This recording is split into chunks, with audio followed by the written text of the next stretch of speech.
स्वागत है आप सभी का द न्यूज पे। आपको बता दें कि बीएसपी प्रमुख मायावती ने अरविंद केजरीवाल को बड़ा झटका दिया है, क्योंकि अध्यादेश पर समर्थन नहीं देने की बात कही है। जी हां, बिल्कुल सही सुना आपने। आपको बता दें कि उन्होंने साफ तौर पर कहा है कि दिल्ली अध्यादेश पर चर्चा और वोटिंग दोनों से ही वो दूर रहेंगी, दोनों से ही बीएसपी जो है दूरी बनाकर रहेगी। बता दें आपको कि लोकसभा चुनाव में भी बीएसपी ने यह कहा था कि वो किसी भी पार्टी के साथ टाई अप नहीं करेगी और अकेले अपना रास्ता जो है तय करेगी। और इसी बीच एक और बड़ा झटका अरविंद केजरीवाल के लिए मायावती द्वारा किया गया है, जहां अध्यादेश पर लगातार अरविंद केजरीवाल सभी पार्टियों को एक साथ लाने का प्रयास कर रही है। कांग्रेस से भी इसी वजह से नाराजगी थी, क्योंकि कांग्रेस का स्टैंड अध्यादेश पर क्लियर नहीं था और इसी वजह से कांग्रेस के साथ उनकी तानातानी चल रही थी। लेकिन इसी बीच अगर आप देखेंगे तो अध्यादेश पर समर्थन जो है वो अब देने की बात सामने आ गई, जो है कांग्रेस ने कर दी थी, जिसके बाद चीजें ठीक होने लगी। लेकिन अब मायावती ने अध्यादेश पर किनारा कर लिया है।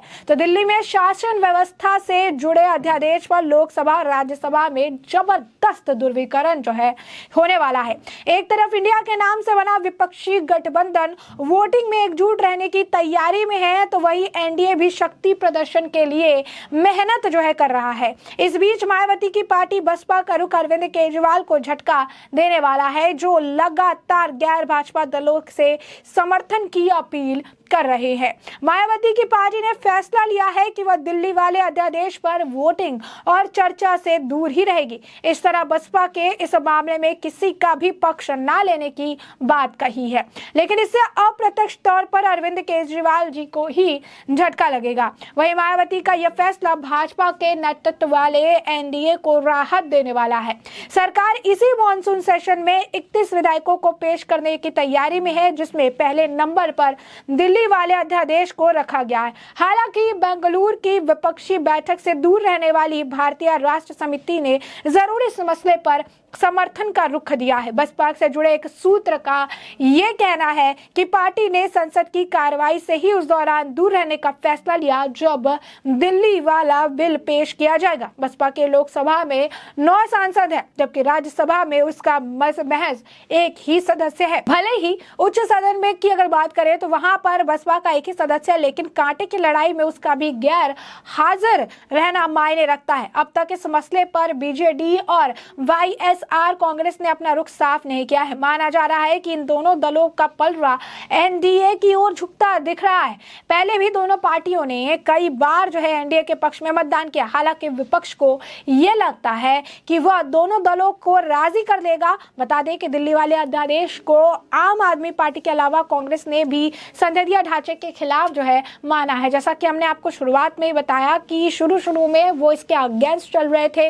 कांग्रेस कह रही थी कि हम आम आदमी पार्टी को बिल्कुल भी समर्थन नहीं देंगे, अध्यादेश से हमारा कोई लेना देना नहीं है, और इसी वजह से आम आदमी पार्टी और कांग्रेस के बीच में टकरार भी थी। जब पहली मीटिंग हुई थी पटना में, उस वक्त भी अरविंद केजरीवाल गुस्से से उठकर चले गए थे, क्योंकि कांग्रेस का स्टैंड अध्यादेश पर क्लियर नहीं था। उस दौरान आम आदमी पार्टी ने कहा था कि किसी भी मीटिंग में जिसमें कि कांग्रेस रहेगी शामिल, उसका वो बहिष्कार करेंगे, उसमें वो नहीं रहेंगे, उसमें वो उसे किनारा करेंगे। लेकिन कुछ समय बाद जो अध्यादेश से जुड़ा मामला है, कुछ समय बाद जब 2024 के लोकसभा चुनाव को लेकर तानातानी तेज हो गई, तो कांग्रेस जो कि राहुल गांधी को लगातार प्रधानमंत्री पद के उम्मीदवार के लिए उपयुक्त उम्मीदवार के तौर पर जो है देखने का और दिखाने का प्रयास जो है कर रही है, उसने आम आदमी पार्टी के समर्थन के लिए उन्हें हाँ कर दिया। एक हाथ से समर्थन लो और एक हाथ से समर्थन दो। तो ये जो है क्राइटेरिया 1 to 1 वाला जो है वो देखने के लिए विपक्ष में देखने के लिए मिल रहा है। ऐसे में कांग्रेस ने आखिरकार जो है अपना समर्थन दे दिया। लेकिन इसमें भी खबरें आई कि चूंकि पंजाब और दिल्ली की कांग्रेस के कई सारे नेता, जय माकन समेत कई सारे नेता ऐसे थे जिनका ये मानना था कि आम आदमी पार्टी को समर्थन नहीं देना चाहिए, क्योंकि आम आदमी पार्टी नहीं पंजाब में कांग्रेस को हटाकर सत्ता में काबिज हुई थी। ऐसे में पंजाब और दिल्ली के कांग्रेस नेताओं का यह मानना था, लेकिन आला कमान ने अपने ही नेताओं की बात को नजरअंदाज किया, उन्हें अनदेखा किया, अनसुना किया और इसके बाद आम आदमी पार्टी को अपना समर्थन दे दिया। जिसके बाद ये खबरें भी हैं कि आपस में इनके फिर से दरार जो है देखने के लिए मिल रही है, आपसे इनके मतभेद जो है हो रहे हैं। इसके बाद आखिरकार समर्थन की बात निकलकर सामने आई। अब लोकसभा में अकेले भाजपा के ही 303 सांसद हैं। अब ऐसे में एनडीए के पास 350 के पार है। ऐसे में यहाँ भाजपा के लिए बिल पास करना बहुत ही आसान होगा। अब बात करते हैं राज्यसभा की। अगर राज्यसभा में यदि बीजेडी और वाईएसआर विपक्ष के पाले में गए तो फिर उन्हें मुश्किल हो सकती है। और जो है उच्च सदन की कुल संख्या 238 की है। अब ऐसे में यदि भाजपा के पास 93 सांसद है और गठबंधन से मिलाकर 111 हैं, अब यदि बीजेडी, टीडीपी, जेडीएस और वाईएसआर जैसे दलों का समर्थन मिलता है तो फिर वह बाजी मार सकती है। वहीं विपक्ष अब तक 106 सांसदों की संख्या पर अटकता दिख रहा है, यानी डाबनडोल जो है ये संख्या होती हुई नजर आ रही है। अब मायावती ने स्पष्ट कर दिया है अध्यादेश पर अपना रुख। उन्होंने कह दिया है कि हम ना इसकी चर्चा का पात्र बनेंगे, ना इसकी चर्चा में हम शामिल रहेंगे, हम इससे किनारा कर रहे हैं क्योंकि हमारा इससे कोई लेना देना नहीं है। तो साफ तौर पर अगर आप देखेंगे तो मायावती ने स्पष्ट कर दिया है कि उन्हें अध्यादेश से कोई मतलब नहीं है। उनकी पार्टी यानी बीएसपी के ने संसद में दिल्ली अध्यादेश से दूरी बनाने का फैसला किया है। पार्टी ने यह कहा है कि अध्यादेश पर वोटिंग और चर्चा से पार्टी दूर ही रहेगी, यानी अध्यादेश के मुद्दे पर अरविंद केजरीवाल को बीएसपी का समर्थन नहीं मिलने वाला है।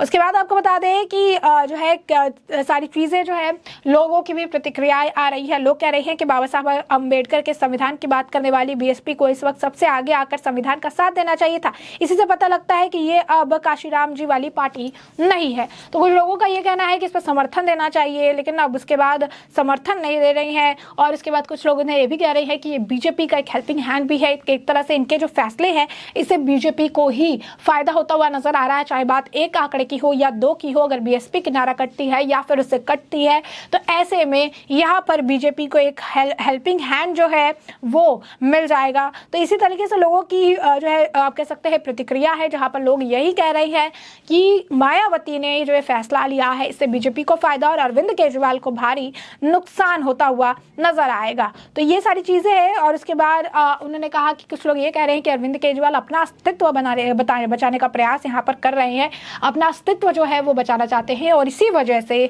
लगातार जो है अरविंद केजरीवाल अध्यादेश पर सभी का समर्थन मांग रहे हैं। तो अध्यादेश पर जो समर्थन विपक्षी गठबंधन उन्हें कर रही है, विपक्ष के अलग अलग नेता उन्हें कर रही हैं, क्योंकि यहाँ पर गेम ऐसा है कि एक हाथ से लो एक हाथ से दो, यानी अगर आप मेरा समर्थन करेंगे तो मैं आपका समर्थन करूंगा और इसी तरीके से समर्थन के बल पर एक के बाद एक सीढ़ी बनाई जाएगी और ऊपर की तरफ चढ़ा जाएगा।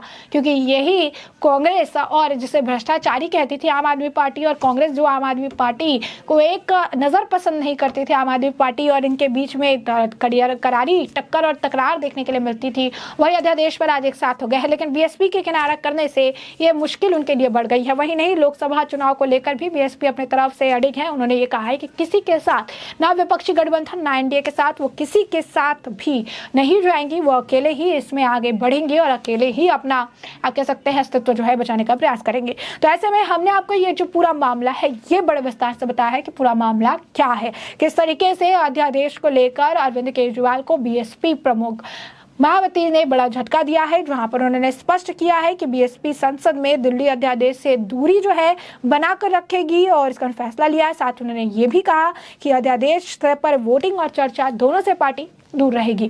तो ऐसे हमने आपको जो पूरा मामला है ये बड़े विस्तार से बताया कि पूरा मामला क्या है। और अब इस मामले पर आपकी भी जो राय हो हमें कमेंट सेक्शन में कमेंट करके जरूर साझा करिए। धन्यवाद।